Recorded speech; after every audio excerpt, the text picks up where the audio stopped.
Good afternoon, everyone. Allison Scoburg here, Consolidated Planning Group. We're happy to be back with you.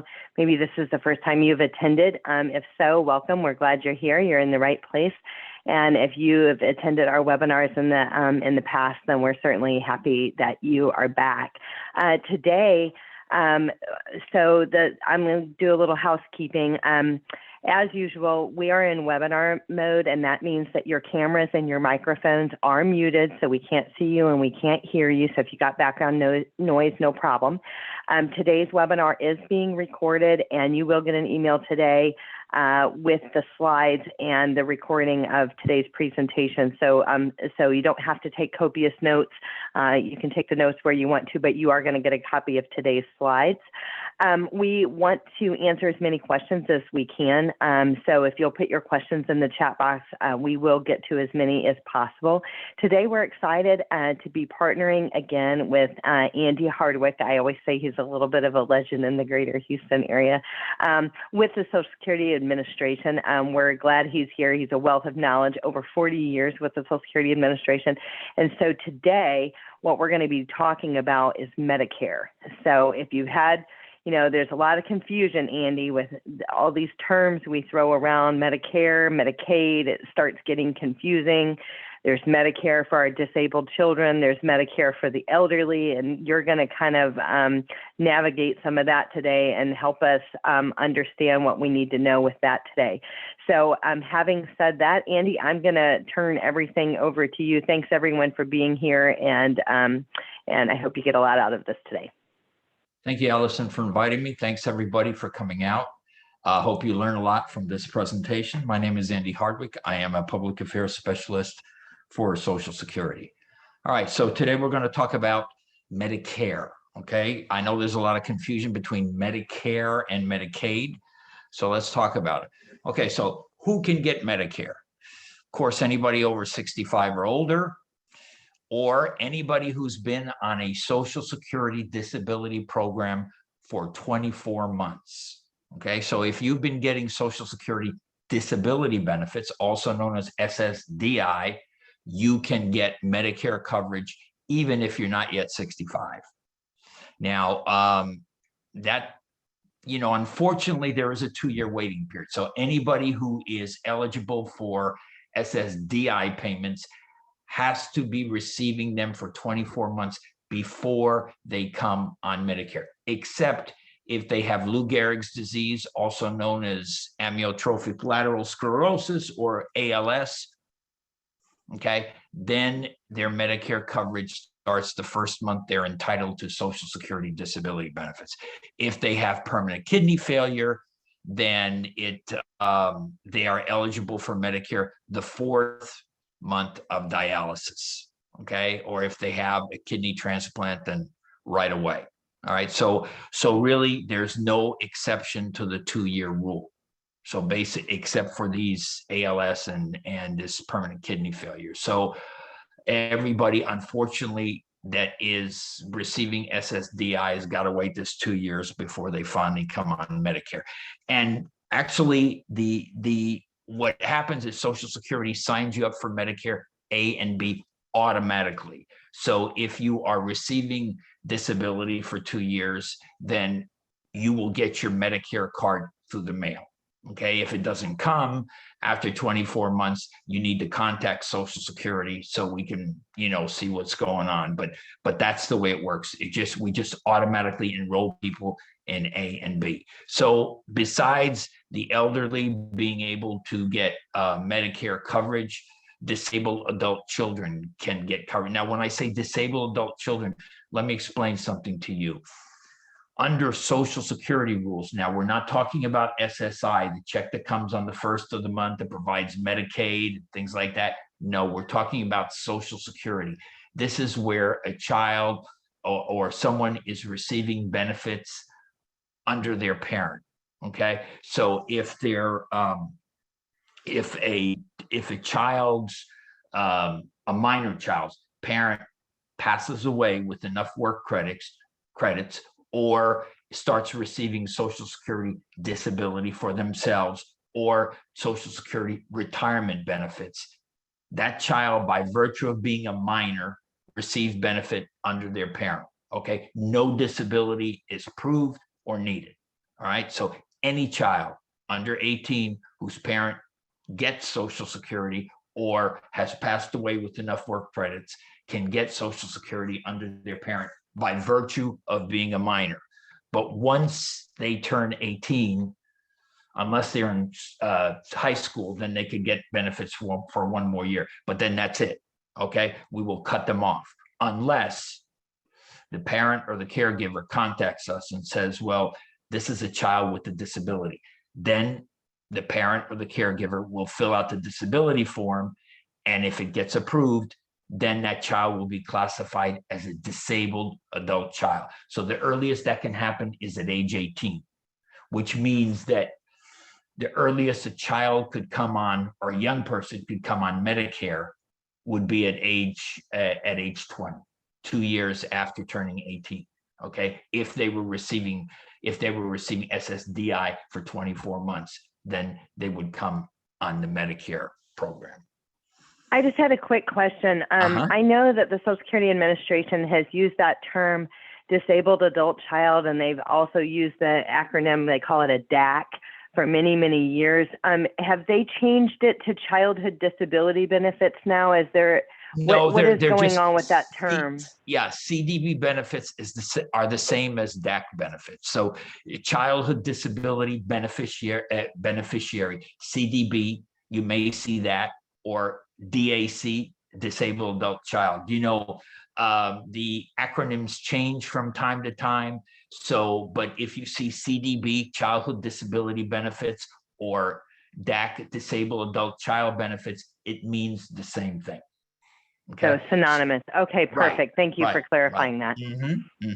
So as I said, this slide just reinforces what I said, that a child generally, if a child is getting benefits under their parent, they would those benefits would stop at 18 or 19 if the child's in school, unless there were a disability and that disability could be proved. And then in that case, those benefits would continue for the child for life. If the child is single and they also are unable to work. Okay. Now, if you have, suppose you have a person who's maybe 30 years old, single, unable to work, and one of their parents either dies or becomes eligible for Social Security retirement or disability. Well, if that 30-year-old can prove that they're unable to work because of a disabling condition, and the disability began before age 22, all right, then that 30-year-old could be entitled under their parent, right? So after receiving Social Security disability for 2 years, if the case is approved, then that person would be eligible to receive Social Security under their parent, and they would have the Medicare coverage after the 24 months. Okay. So let's Andy, talk about one of the things that I think is tricky, and I just want to just spend a second to clarify this, and I know you just said this, but I think one of the things that's tricky is, you know, we have disabled kids. Our kids are disabled, and it only makes sense to us that our kids would qualify for disability. But I think that the key to understanding is that SSI is a means-based program. Okay, so this is where our kids qualify for SSI, usually when they turn 18, sometimes prior to that. But our kids are not paying into that Social Security or the Social Security disability system, and you pay into that system. So the way these kids are qualifying for this is under a parent's record. And I want to make sure, you just said it, but our kids can get Social Security disability or maybe flip over to Social Security disability when, as a parent, you retire or go on, retire through the Social Security Administration, or go on disability through the Social Security Administration, or pass away. So those are the triggers for that. And if your child has basically never worked, your child is clearly disabled, but they've never worked, they don't have Social Security benefits under their own record. And I think that there's just a lot of confusion on that, Andy. And I just wanted to just chat about that a little bit further. Thank you. Yeah, you can now a young person can get their own Social Security disability benefits, but they would have to work for a certain period of time. Generally, if they're under 24, they need about 6 credits. For every $1,570 you earn a gross, you get 1 work credit. The most work credits you can get per year is 4. And then if in a 2-year period or any time before you reach your 24th birthday, if you have 6 work credits, because maybe you're working at McDonald's or Kroger or HEB or whatever, well, that would entitle you to receive your own Social Security benefits. So a child or a young person could, if their parent is still not receiving Social Security or hasn't passed away, could be receiving SSDI because of their own work.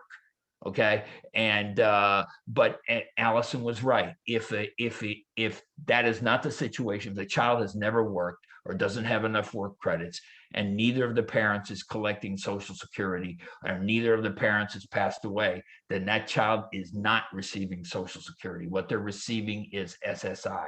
The SSI check comes on the 1st of the month. The SSDI check, the Social Security check, comes on the 3rd of the month. And some people get their checks on the 2nd, 3rd, or 4th Wednesday of the month. But generally, Social Security will come on the 3rd or on a Wednesday, 2nd, 3rd, or 4th Wednesday, whereas the SSI check will always come on the 1st. The SSI entitles the child to, or the person, whoever is receiving it, to Medicaid. But we're talking about Medicare. And as Allison mentioned, this is an entitlement program. So in order for somebody to be on Medicare, their parent has to have worked and had enough work credits to put into Social Security, or the child themselves, once they become a young adult, they could have enough work credits. So this is not, for Medicare, there's not going to be questions about income or assets or anything like that, because this is an entitlement program. It's not an assistance program like SSI is. So Medicare, unlike Medicaid, has different parts: A, B, C, and D. Okay. I just wanted to say there's a couple of things that I wanted to add in here, because I know that we do have some disabled families that their kids do work a little bit. And we only see this a few times a year, but it is possible that your child is a disabled adult child under your record, and they're entitled under their own record, and they're getting $1 of SSI. We've actually seen a few cases of that. We see it a few times each year. So that is a possibility, and your situation is a little bit different when it happens that way, but it is that we've definitely seen that. And the last thing too is age 24 and the 6 work credits. No matter what your child's age is, you can look up how many work credits are needed for that particular age, and it's as simple as Googling that. So if you're wondering if your child is over 24 and you're wondering that, you can look up how many work credits they need to have to be on their own record. Yeah, if they're 31 or older, generally they need, in the last 10 years before they became disabled, they need at least 5 years of work. So out of a maximum amount of 40 credits, they need to have at least 20. Between 24 and 30, it depends on the age. So in some cases, it's maybe they need 7 work credits or 8 work credits. So as you get older, you need more work credits. That's how that works. But as Allison said, you can look that up. Now, for the information about Medicare, Medicare has a 24/7 number, 1-800-Medicare, but the numbers are actually 633-4227. All right. Now, this is a 24/7 number. If you're going to reach Medicare, try not to call between 9 a.m. and 5 p.m. Why? Because you're competing against the whole country. Okay. The later you call, the easier it is for you to get through. So call at 5 in the evening, 6 in the evening. When you're through with dinner, call. You're not going to have a lot of competition like you would have during the normal working hours. Okay. So as I said before, if a person is receiving Social Security prior to 65, Social Security will automatically enroll them at age 65 if they're that, if they're that in their 60s already. So anybody who's on Social Security, even if it's not disability, if once they get close to age 65, generally about 3 months before their 65th birthday, they will be mailed the Medicaid card, Medicare, card, and it'll say Medicare A and B.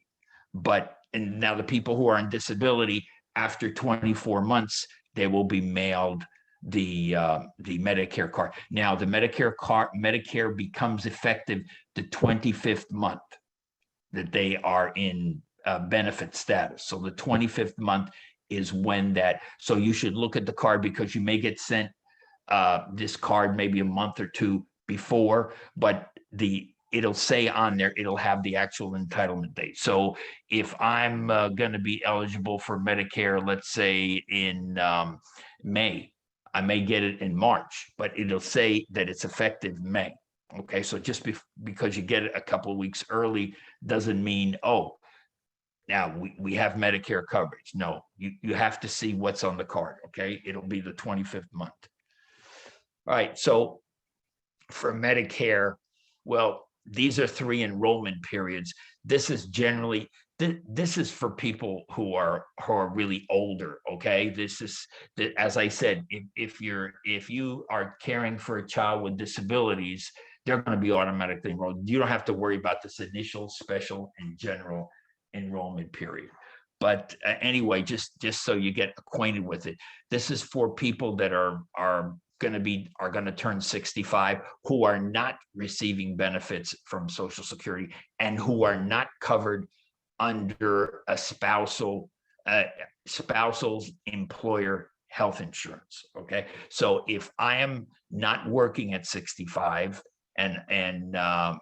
or I am not, and I'm not covered under a working spouse on her health insurance plan, I have to file for Medicare during the initial enrollment period. Okay, again, this is for people that are not getting Social Security and are about to turn 65. All right, so they have 7 months to file. It's the month they turn 65, 1, 2, or 3 months before, or 1, 2, or 3 months after they turn 65. All right, now the initial enrollment period begins 3 months before you turn 65, and it ends 3 months after you turn 65. But that's just for older people, really, because generally the people that are on benefits, disability benefits, we're going to enroll you, so you don't have to worry about this initial enrollment period. Okay, this is the special enrollment period is for those people who are working, and then let's say they're turned 65, they don't have to apply for Medicare.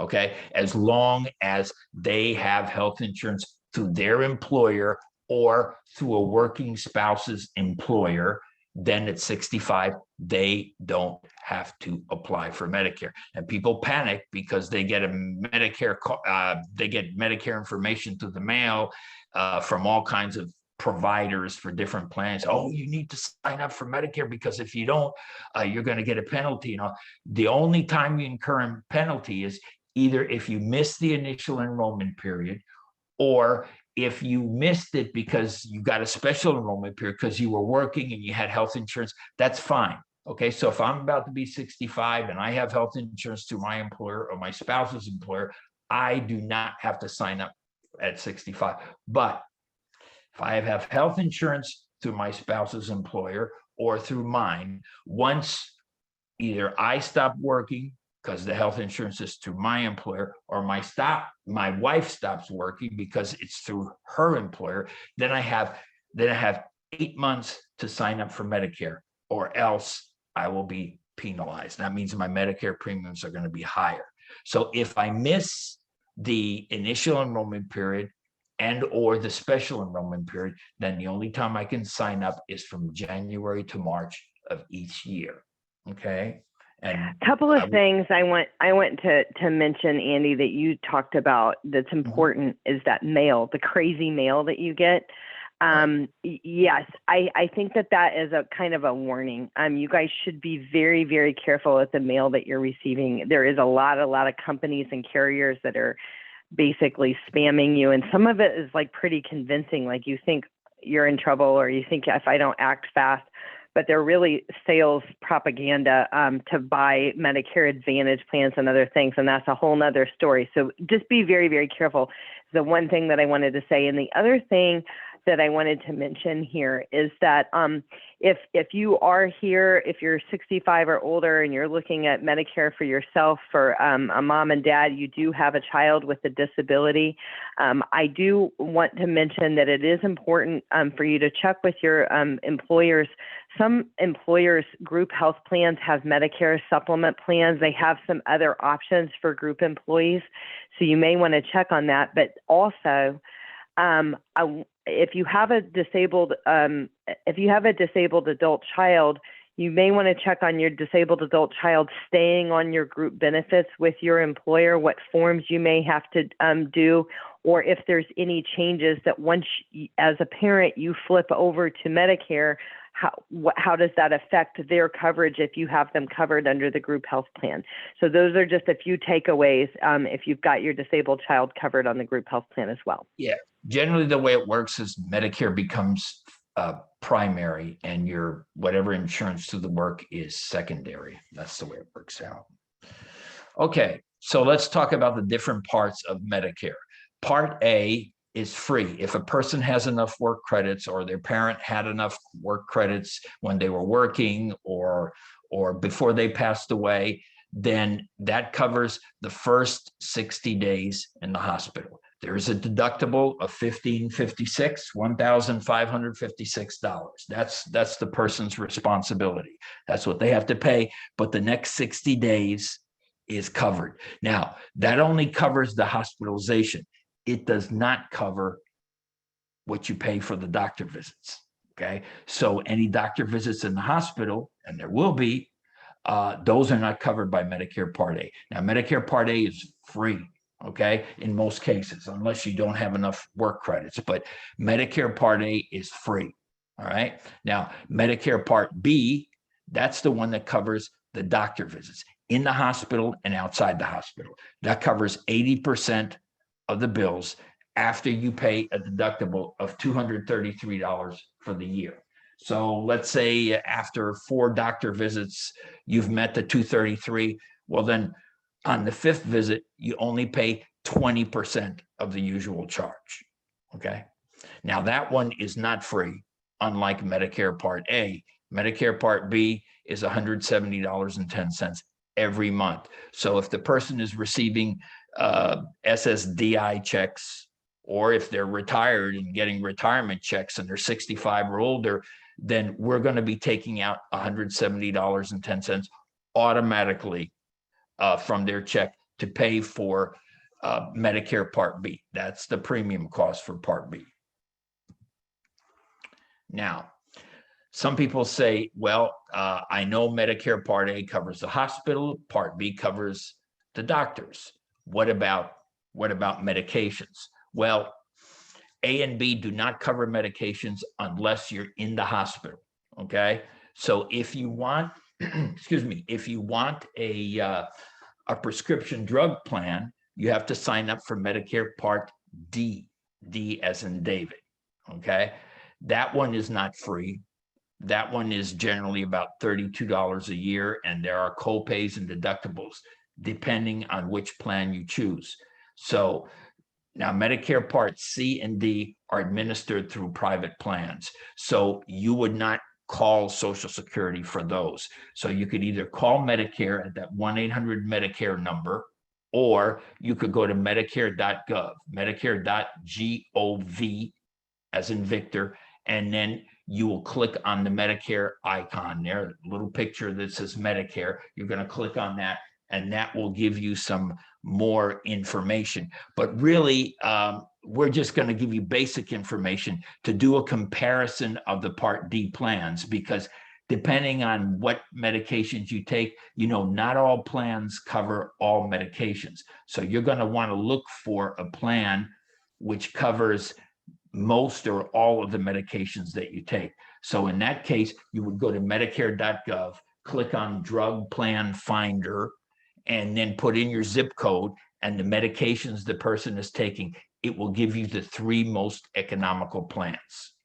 Okay, that's the drug And plan fund. we have specialized software, and we can help people personally with the Medicare Part Good. D programs, but that's important. So the basic thing that we need to help is the list of medications and those dosages. And like you said, I mean, it's crazy that the premiums might be the same, but one may cover the drug not at all. And one may have that drug for free. So it's really important to do that analysis, but we can definitely help you with that. Medicare is confusing to a lot of people when you start having all this A, B, C, D stuff. And the other thing to know is that your prescription drug plans, things that are in network this year might not be in network next year. So it's not a one and done on your Part D. You should check it periodically as each plan year. It's worth to, take 5 minutes to check it because it might make a big difference financially. And then also, especially if your drugs have changed as well, those are all reasons that you should check, and it could end up saving you thousands. That's right. And so there are times when you can switch from one D plan to another. So again, if you have original Medicare A and B, and you want prescription drug coverage, you've got to sign up for Medicare Part C plan. A and B, you come to Social Security. D, you can either go to Medicare or you can talk to a plan and see which, if that one works for you. Now, Medicare Part C, let's talk about that. Those are called Medicare Advantage plans. There's two types. One is like a PPO, and the other one is an HMO type plan. If you pick an HMO type plan under Medicare Part C, what actually happens, you can drop your D if you have a prescription drug plan, because guess what? The HMO type plans, the Medicare Advantage plans, provide drug coverage. So you don't have to, you can drop that, and that would be a savings of at least $32 a month. Okay. Now, if you take a Medicare Advantage plan, how do you pay for it?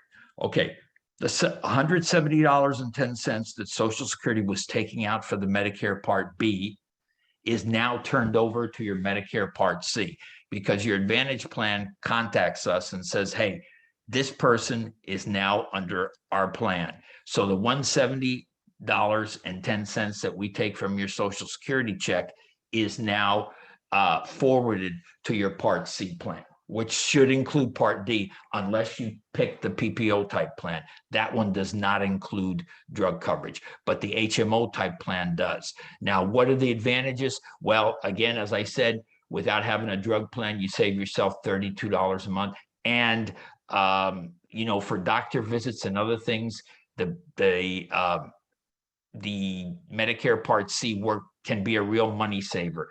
The only drawback on that is a lot of those plans, if it's if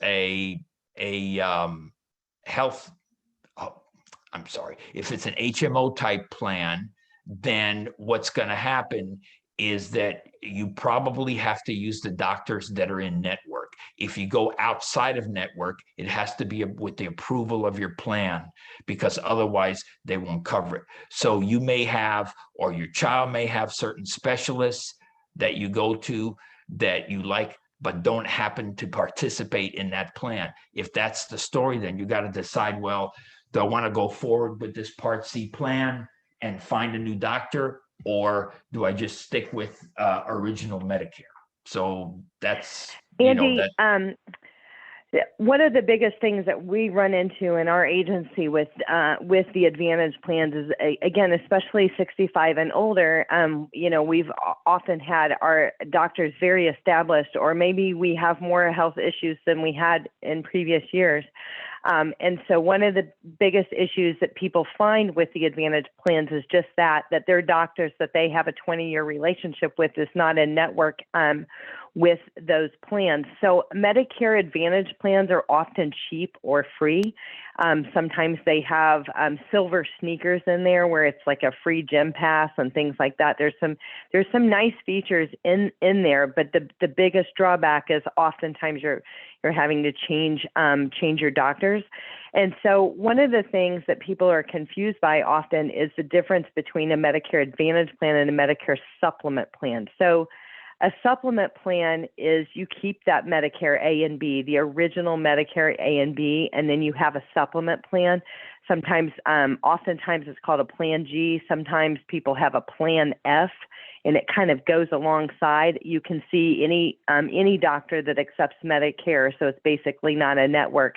So the supplement plans are going to give you a little bit more flexibility and cover some of the things that Medicare traditional A and B does not cover. But a lot of times people take those Medicare Advantage plans and Medicare supplement plans and they lump them all together, and they're very much two different things. So I just wanted to mention that. Yeah, you cannot have a supplement plan if you have Medicare Part C. Medicare, the supplement plans only work with original Medicare, and they can be expensive. Okay, they cover like deductibles and copays and things like that that the traditional Medicare doesn't cover. So they fill in the gap. Sometimes they are called Medigap plans. Medigap plans are not the same as Medicare Advantage plans as Part C. Medigap plans are just additional programs to that supplement A and B and cover what traditional A and B don't cover. Okay, so that's just something to keep in mind. But with the Medicare Advantage plans, there are times when you can switch from one plan to another. One thing I didn't mention with the Part D, I think it's important. Suppose you pick a Part D plan because it covers most of your medications, and then during the year you develop a condition which requires another medication that is not on the formulary, that's not on the list of approved drugs by your plan. If your doctor writes a letter to the plan and says, my patient must have this drug and no other due to their condition, then that plan is supposed to cover that drug to the end of the year, even though they may not traditionally cover it, but they're supposed to the end of the year, when you can then switch to another plan. So open enrollment would be like October 15th to December 7th. So at that time, you would then investigate what plan does cover that new drug. But in the meantime, the plan that you're on that didn't have that list on the formulary, as long as your doctor submitted the letter, then they have to cover that new drug for you till the end of the year. Okay. So again, this is for people that are 65 or older. If you are employed at 65 and have insurance through your health insurance through your employer, or you are under an employed spouse's health plan through their work, then you don't have to apply for Medicare A or B. Now, some people apply for Medicare A at 65 because they think, well, at least if I don't get and I don't at least get A, I'm going to be penalized whenever I sign up for B. That's not necessarily true. Okay, you don't have to sign up for A or B, but a lot of people think that I got to sign up for at least A. You don't. Okay, so if you are working at 65 or you're covered under working spouse under their employer health plan, you can leave A and B alone, because this is the problem with A. Folks sign up for A thinking that they need to do that at 65. They need to have at least Part A. If you have a health savings plan, okay, at work, all right, that's actually called an HSA, a health savings account. If you have an HSA at work and you are covered under Medicare Part A, you are not allowed to put any more money into the HSA, or else IRS will fine you. Okay, so if you are under Part A and you're still working and you have an HSA at work, you can take money out, but you can't put any more money into the HSA while you are under Medicare Part A. So if you mistakenly signed up for Medicare Part A and you still want to put money into your HSA, you can always contact Social Security, and there is a form where you can withdraw from Medicare Part A and say, I made a mistake, and I should not have signed up for Medicare Part A, but I thought I was going to be penalized, and blah blah blah, whatever. Okay.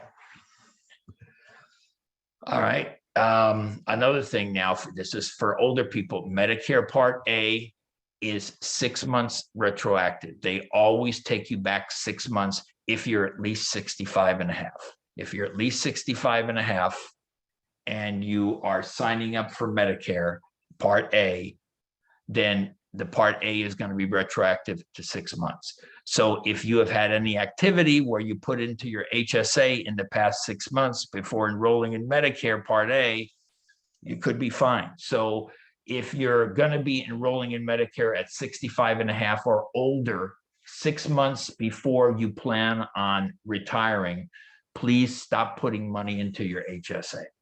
Okay, that's my advice. All right. Again, if you have 40 work credits, then this is for people like 65 and older. People that are on disability, it's a different story. If they're younger, they don't need as many credits. So if you're fully insured, what we call fully insured under Social Security, have sufficient work credits, then Part A is free. Otherwise, you could end up paying $274 a month or $499 a month. But this is generally for people 65 and older, okay?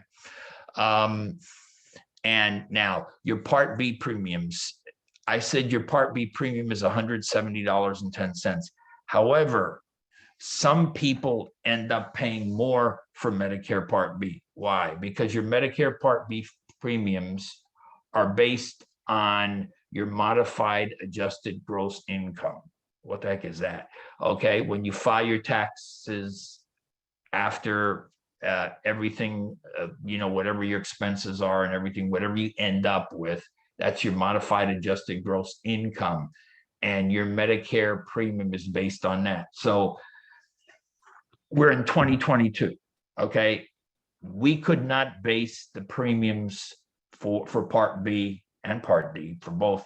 We couldn't base them on your income for last year, okay? Because why? A lot of people haven't filed their tax returns yet, all right? We're getting close. Hope you're thinking about it if you haven't. But on January 1st, when the new year started, people had not filed their income tax returns for 2021.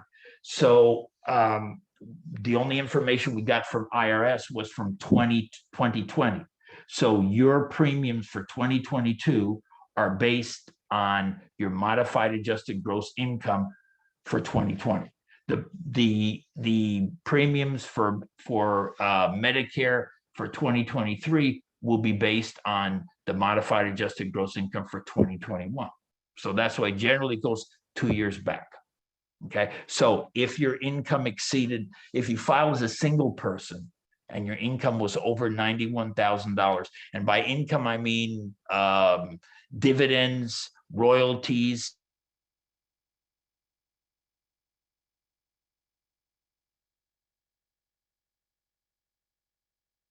and you're filing as an individual, or over $182,000 as a couple, then your Part B premium is going to be higher. Okay. Will that permanently be higher? So if No. you have some, okay, it could go down like once the income goes always down? It's always based on you. So if you had a blip, let's say you sold a house in 2020, so you had capital gains, all right? So that puts you, whoop, you got way over on the income. But now in 2021, your income, let's say your income fell below the 91,000 mark, okay, or the 180, whatever it is for the double that for the couple, then your premiums will be adjusted. So it's always based on 2 years back, unless you have what's called a life-changing event. If you lose your spouse, or if you separate, or if you lose your job or retire from your job, you could come in and we could adjust that and base your premiums on your current income. Okay, so if you have but the key is to not forget to check back on that, because some people, they just fix it and they forget it and they're paying that higher premium and they never check that back on that.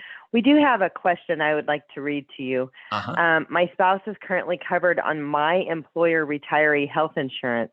I don't turn 65 until 2023. She turns 65 this year, and I understand that she does need to enroll in Medicare because my retiree health plan does not count as a qualified health insurance plan. Is this correct? Yeah. Okay. Yeah. In order for your wife to be exempt from filing for Medicare, either within 3 months of her 65th birthday, either 3 months before or 3 months after that 7-month period, she has to be covered under a employer health plan, meaning that you're still working. If this is a health plan through your employer and you stopped working, that doesn't protect her.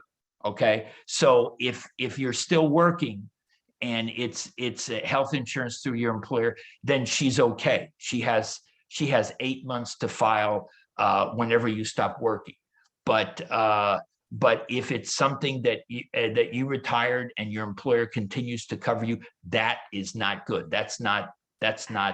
Andy, I think what he's referring to is the qualified health plan. So I'm familiar with that term. It has to be qualified. So there are such things. There are health insurance plans that are through an employer that aren't necessarily qualified health plans. They don't meet the minimum criteria as a qualified health plan in the government's eyes. So I think what he's saying is that it's not qualified. Well, then that doesn't work. Then that's not gonna, that won't protect the spouse, right, even if he's working, if it's not qualified. Yeah, you're right. I agree that if it's not, if you're using that word qualified, if it's not a qualified plan, then it doesn't hit the criteria. And then if you don't enroll within those timeframes, then you would be subject to the penalty. You would not be subject to it if it was a qualified health plan. Yeah, if it was a qualified and he's still working. Okay. So because if this person is stopped, but he still has the same plan, that's not going to protect his spouse. He has to be working. Okay. And then if he stops, then within 8 months of his stopping, then the wife has to apply for Medicare. But the special enrollment period doesn't protect you. I'm protected as long as my wife, let's say she's working under a qualified plan, that's fine. But once she stops working, even if her plan still keeps covering her after she works, the 8-month clock starts ticking. And if I don't apply within 8 months of her stopping work, that's it. Then I can only apply for Medicare during the general enrollment period, which is January to March of each year. Okay. So just one more thing here, Andy. It says I was referring to the fact that I'm already retired and on the retiree health plan. No, that does not. And even, no, that's not a qualified or unqualified. That does not protect your spouse. No. So she has to apply during her initial enrollment period, which is 1, 2, or 3 months before she turns 65, the month she turns 65, or 1, 2, or 3 months after she turns 65. I have one last question before we move on from this. I have actually seen some employers like Exxon is a good example, and some of the bigger oil and gas companies where a person has spent 30 years with them, they've retired, and their spouse does still have benefits. They still do have group benefits under the group health plan because they retired and they had enough years of services that they stayed on the group, and maybe the one person was older than the other. One person moved to the retirement benefits. The wife was still on the group health plan, so that does not count, is what you're saying? No, it does not. No. Okay. Now, military folks, before, if they're on TRICARE, they could say, well, I don't need to look into Medicare. Yes, you do. In order to keep your in order to keep your TRICARE, you must enroll in Medicare A and B. Okay, Medigap, we talked about this, sold by private insurance company, and it supplements your original Medicare A and B. Okay, not with Medicare Part C. All right. So when do you purchase it? When you're 65 or older, you got to be under Part B, and you got to talk to the company and see what. But if you go to Medicare.gov, they do have a Medigap comparison plan, so you could look at costs and what they cover and all this kind of stuff. Okay.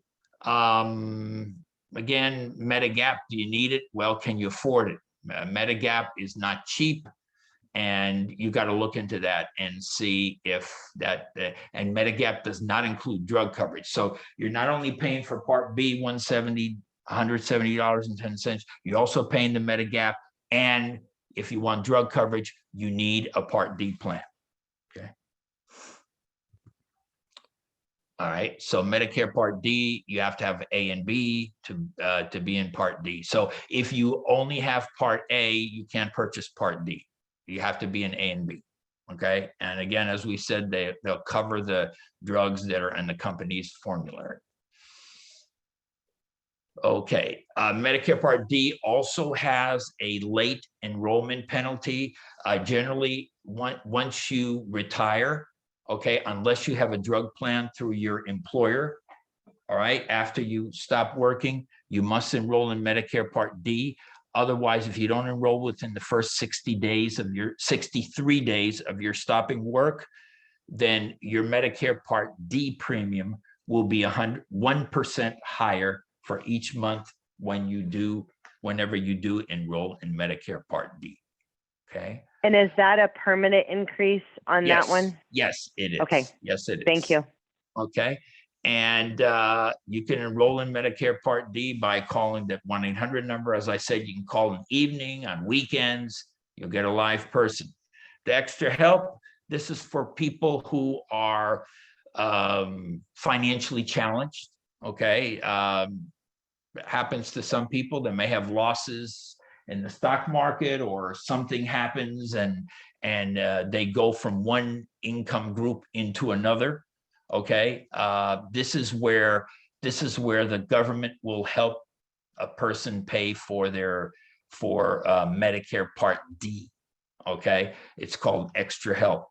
If you qualify for that extra help, then we will share that information with the state, which would probably mean that the state would help you pay for Part B, which would be $170.10 more that you would have in your pocket, because the state would pay those premiums.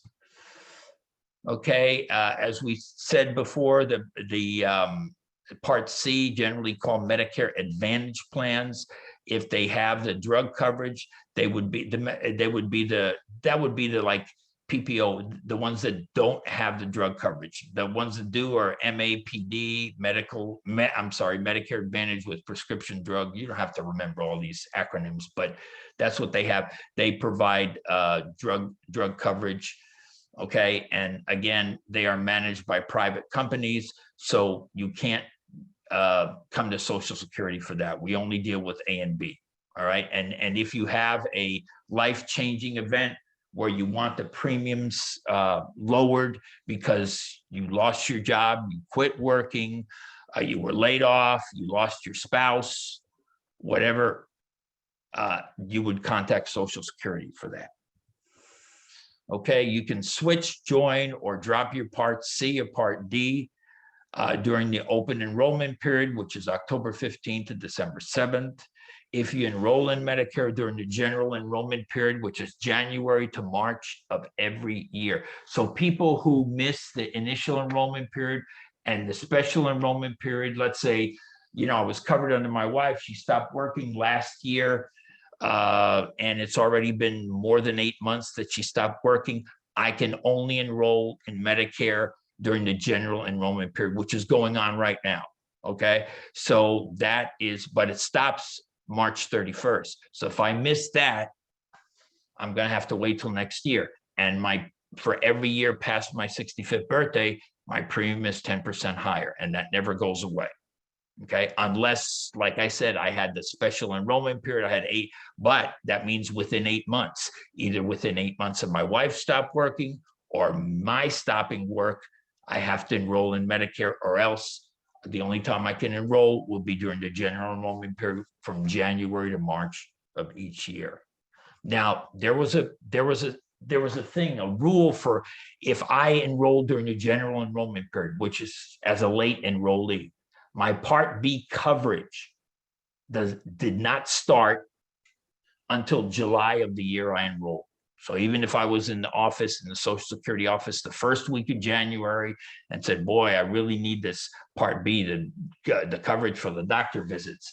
Well, that coverage is not going to start till July.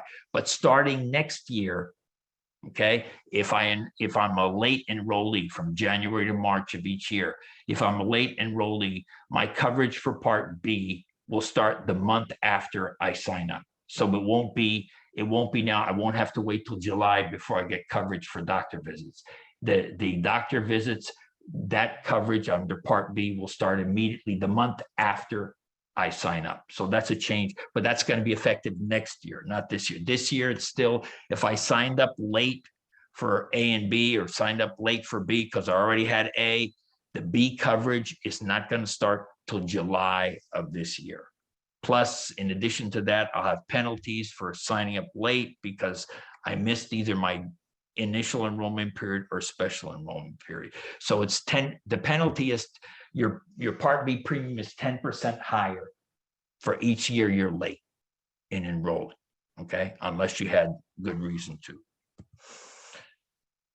All right, so, this is just talking about, you can switch from Medicare Part D to original Medicare, and you can do that from January to March. There's an open enrollment. So if you don't like your Part D, you can always go back to original Medicare, or you can switch from,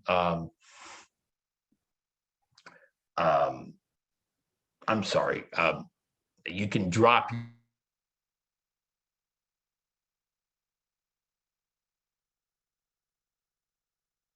I think he's frozen up on us. He'll be back in just a sec. There you go. You froze up on us, Andy. Oh. Can you just repeat that just a little bit? It Yes, cut out. Yes. Okay.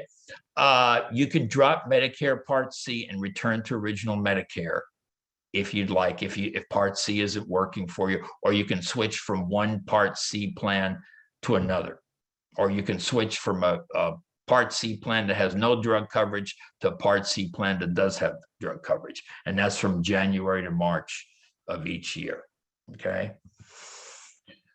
Medicare does not cover hospitalization, prescription drugs, or doctor costs while living or vacationing outside the United States.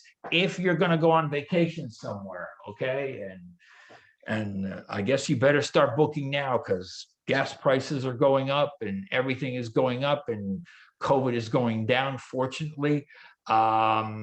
Please consider getting traveler's insurance. You can get that through your carrier. It's cheap and it will cover you for the time you're outside the United States, because most plans will not cover you, and original Medicare does not cover you while you're outside the United States. Now, if you're going to leave the States and not come back, you can keep your A, although it's not going to cover you for anything outside the US, but you can keep it because it's free. But you can drop the other parts if you're never going to come back. But if you're going to come back once in a while, you better keep your Medicare, okay? And by the way, medical coverage in other countries is a lot cheaper than it is in the US. So it won't be that bad. Or if you travel back and forth, you can get insurance to the country where you live, and it's not going to be a whole lot. So again, this is that 1-800 number. It's 24/7 or Medicare.gov. So that's the number you can call. And Allison, do we have any more questions? We don't have any questions right now, and you can go ahead and advance this slide. As a lot of you know, we are a holistic planning firm. You can go ahead and go past this one too. We often provide, webinars surrounding special needs topics. And today, today's topic, it affects our special needs population as well as 65 and older, and predominantly 65 and older for Medicare purposes. So we're not going to spend time going over the special needs side of the house. This is our team here at Consolidated Planning Group, and we're excited to partner and work with you. So if you've got questions on these topics, if you've got questions on Medicare Supplement, understanding the difference between Medicare Advantage and Medicare Supplement, if you're just it's a lot of terms, and it's very, very confusing, and I've always kind of laughed on how confusing this is. Here we are, we've got people that are in their 80s and 90s on Medicare. So it is very confusing. So if you felt that way, you're certainly not alone. We can definitely help with that. Next slide, please. And if you guys, Andy has put his information in the chat box on how you can reach out to Andy if you had another question that you didn't get answered today, or you wanted to go deeper. You can email Andy directly. You can reach out to us on that QR code. You can take a picture of that on your phone and go directly to a link to schedule a phone or a Zoom consultation with us to go deeper with that. As it relates to special needs, all of our YouTube videos live on our YouTube channel, all of our webinars that we regularly do surrounding special needs topics. If you're here and you also additionally have a special needs child, then your situation is always a little bit different. It's always a little bit quirky, and there's some I's to dot and T's to cross, but you're not alone there, and we can definitely help you with that. That's what we do. So thank you, Andy, for partnering with us again today, and thank you for taking this information and putting it into something that we can all take in. So as I said earlier, today's meeting has been recorded, and later today or tomorrow, you guys are going to get a copy of today's slides and the recording. So thanks so much, everybody, for spending your lunch hour with us, and we look forward to coming back to you again soon. Thanks, Andy. Thank you. Thank you very much. Take care. Bye now.